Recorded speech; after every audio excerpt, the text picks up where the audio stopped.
रहमत उल्लाहि व बरकातहू।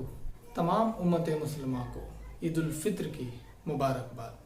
आज इस ईद के मौके पर मैं ख़ास करके मेरे हम उम्र नौजवानों से दरख्वास्त करता हूँ, आज़िज़ाना गुजारिश करता हूँ, जाग जाइए। अगर एक कौम का जवान, एक कौम का मुजाहिद नहीं जागेगा तो आने वाली नस्लें तबाह हो जाएंगी और गुलाम बन जाएंगे। मैं ये बातों को इसलिए बता रहा हूँ क्योंकि मैं देख रहा हूँ कि हमारे कौम के ख़ास कर नौजवान शराब में, जुआ में, गांजा, अफीम ऐसी नशाओं में मुब्तला है। सिर्फ 1 महीना रोज़ा रखकर इन चीज़ों को छोड़ देने से ईमान मुकम्मल नहीं हो जाता। जिस तरह से इस महीने में हर एक मुसलमान ने मुजाहिदा किया है, नेकी कमाने की कोशिश की है, ये पूरे साल होनी चाहिए। माह रमज़ान पूरे 11 महीनों के गुनाहों का कफ़ारा अदा करना नहीं है। हमें ये पैगाम देता है कि जिस तरह से आप इस रमज़ान के महीने में अपनी ज़िंदगी को गुजारे हो, जिस बेहतरी के साथ गुजारे हो, जिस अंदाज के साथ में गुजारे हो, जिन नेकियों को आपने कमाया है, बिल्कुल उसी तरह से बाकी 11 महीने में भी आपको अपनी ज़िंदगी को गुजारना है। नौजवानाने मिल्लत इस्लामिया, जाग जाइए।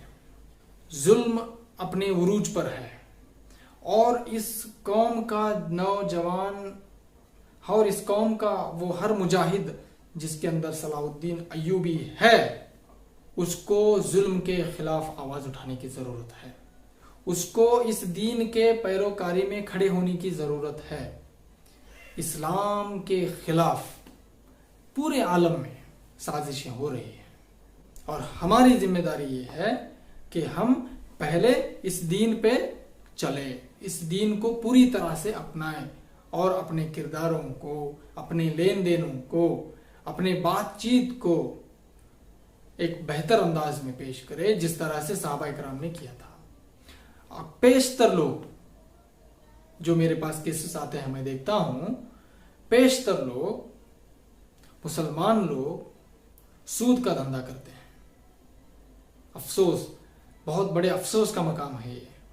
मैं बस आप लोगों से ये गुजारिश कर रहा हूँ, ये पैगाम पहुँचाने की कोशिश कर रहा हूँ कि कम से कम आने वाले माह रमज़ान के इस 1 साल के दरमियान हम अपने आप से आहद करें और हम कोशिश में लग जाए कि हराम के हर काम को छोड़ दें, हर उस हराम के आमदनी को छोड़ दें, हर उस हराम के लुक़मे को छोड़ दें, हलाल की तरफ रुजू हो जाए, अल्लाह के दीन की तरफ पूरी तरह से रुजू हो जाए, आप सल्लल्लाहु अलैहि वसल्लम के सुन्नतों पर पूरी तरह से अमल पैरा हो।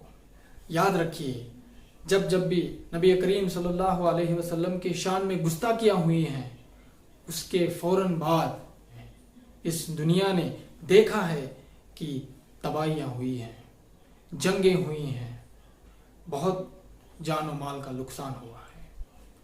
आज फिर से वही दौर रिपीट हो रहा है। कहते हैं history repeats, yes it repeats, लेकिन उसके लिए तैयारी हमको करनी है। क्या हम उस दज्जाली फितने से लड़ने की तैयारी में हैं? क्या हमारे अंदर वो सलाहियत है कि हम उन दज्जाली फितनों से लड़ सके? हमारे अंदर जुल्म के खिलाफ बोलने की आज ताकत नहीं रही है। वजह इसकी ये है कि हम खाने की लज्जतों में लग गए हैं, दुनिया की ऐशो आरामी के लज्जत में लग गए हैं, वक्त पर नमाज नहीं अदा करते हैं, कुरान की तिलावत तो बिल्कुल भी नहीं करते हैं। ज़कात देने वाले जो ज़िम्मेदार लोग हैं, जिन पर ज़कात फ़र्ज़ है, वो ज़कात अदा नहीं करते हैं। दीन के पिलर्स पे, अरकानों पे हम खरे उतर नहीं रहे हैं।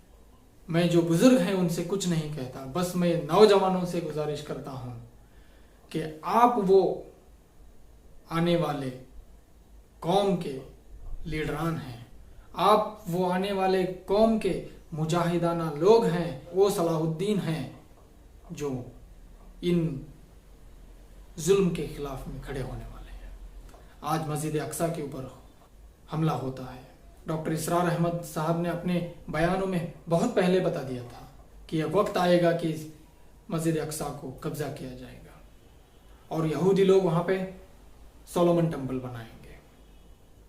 یہ کچھ پیشن گوئیاں ہیں جو نبی کریم صلی اللہ علیہ وسلم کے حدیث مبارکہ سے ہم کو ملتی ہیں، لیکن ساتھ ہی ساتھ یہودی اتنے تیاری میں ہے کہ وہ کبھی بھی کچھ بھی کر سکتا ہے۔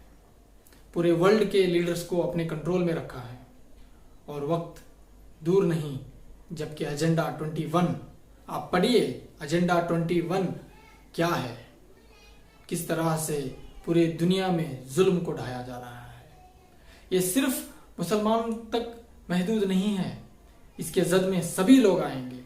وہ لوگ آئیں گے جو غریب ہے، وہ لوگ آئیں گے جو لاچار ہے، وہ لوگ آئیں گے جو اپنے طاقت کا مظاہرہ نہیں کر سکتے۔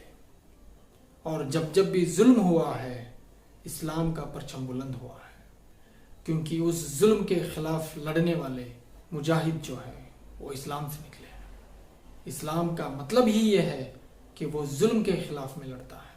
اسلام ایک مومنٹ ہے، دین ہے، کوئی مذہب نہیں ہے۔ ان چیزوں کو نوجوانوں کو سمجھنے کی ضرورت ہے۔ میں صرف مسلمان نوجوانوں سے نہیں، دیگر مذاہب کے نوجوانوں سے بھی گزارش کرتا ہوں کہ وہ اپنے اپنے مذہبوں کی کتابوں کو پڑھے، اچھی طرح سے سمجھے اور اس ظلم کے خلاف ٹھہرے۔ میں بس آپ سے یہی چاہتا ہوں کہ آپ جاگ جائیے۔ جاگ جائیے کا مطلب یہ نہیں کہ آپ بستر سے اٹھ کر جاگ جانا۔ جاگنے کا مطلب یہ ہے کہ آپ کی ذمہ داریوں کو آپ کو یاد رکھنا ہے جو آپ کو سونے نہ دے۔